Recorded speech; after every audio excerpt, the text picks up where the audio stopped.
Question again हमारे पास quasi linear partial differential equation का क्वेश्चन है जो जून 2018 में आया हुआ है। क्वेश्चन क्या है आपके पास, 2 times ux plus 3 times u of y equals to 5। u equals to 1 है आपके पास, on line 3x minus 2y equals to 0। इस लाइन के आपके पास 0 मिल रहा है, u इक्वल्स टू 1। तो यहाँ से आप लैग्रांज इक्वेशन सॉल्व करेंगे, dx upon 2 equals to dy upon 3 du upon 5, ये मिलेगा आपके पास। इसको जब मैं सिंप्लीफाई करूंगा तो 3x minus 2y equals to आपके पास c1 मिलेगा, एक करेक्टरिस्टिक्स कर्व। एक करेक्टरिस्टिक्स कर्व आपके पास 3u minus 5y equals to c2 मिलेगा। ठीक है, ये दो करेक्टरिस्टिक्स कर्व मिल गए आपको। अब आपके पास ये जो कंडीशन गिवन है वो बेस करेक्टरिस्टिक्स कर्व की फैमिली से बिलोंग कर रही है। तो यानी कि आपके पास given partial differential equation has not unique solution, या तो नो सॉल्यूशन होंगे या इनफाइनाइट सॉल्यूशन होंगे। तो जब मैं यहाँ से सॉल्यूशन बनाऊंगा तो 3u minus 5y equals to आपके पास क्या मिलेगा, 5 ऑफ 3x माइनस 2y। अब आप 3x माइनस 2y आपके पास 0, तो 5 एट 0 पे आपके पास क्या मिलेगा, यहाँ से u की वैल्यू 3 माइनस 5y।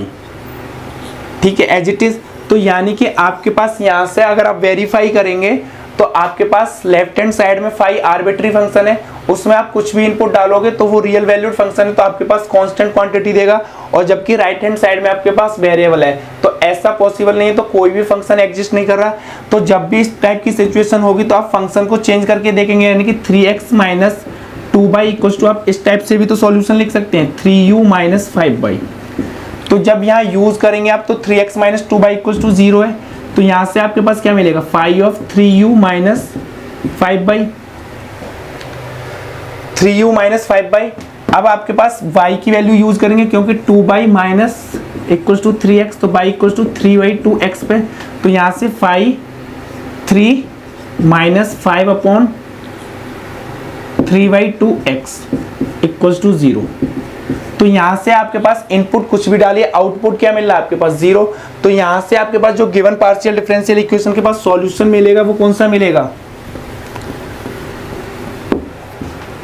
यानी कि 3x माइनस 2y। अब आप आउटपुट इनपुट कुछ भी डालिए, फाई की डेफिनेशन क्या दे रहा है, आउटपुट 0। तो यहाँ आपके पास 3x minus 2y equals to 0। तो इस फंक्शन में आपके पास ये जो सॉल्यूशन मिला, इसमें आपके पास डिपेंडेंट वेरिएबल u ही प्रेजेंट नहीं है, तो ये गिवन पार्शियल डिफरेंशियल इक्वेशन को सेटिस्फाई नहीं कर सकता। दैट्स वाई हमारे पास यहाँ से भी कोई भी आर्बिट्री फंक्शन एग्जिस्ट नहीं कर रहा, और यहाँ से भी आपके पास कोई भी आर्बिट्री फंक्शन एग्जिस्ट नहीं किया। तो given partial differential equation has no solution.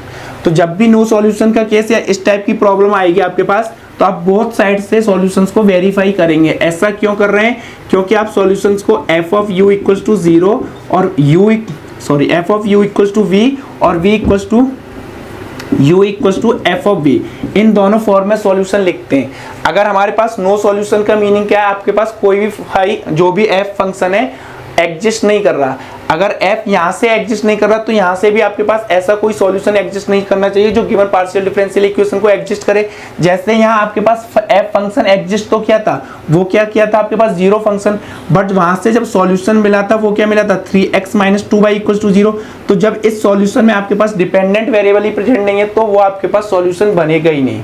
तो दैट्स वाई हमारे पास given partial differential equation has no solution.